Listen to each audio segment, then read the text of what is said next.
অটোক্যাডে সার্কেলকে divided করুন খুব সহজেই। সি লেখে এন্টার, সার্কেলের শর্টকাট সি লেখে এন্টার। এই পয়েন্টে একটা ক্লিক করবেন, এখান থেকে আমরা 20 এনসি নেব।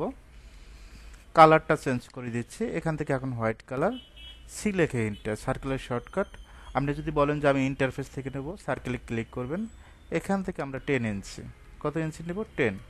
এখন আমরা এটা ডিভাইডেড করব, ডিআইভি লেখে এন্টার, জাস্ট সার্কেলে ক্লিক করবেন, 8 লেখে এন্টার।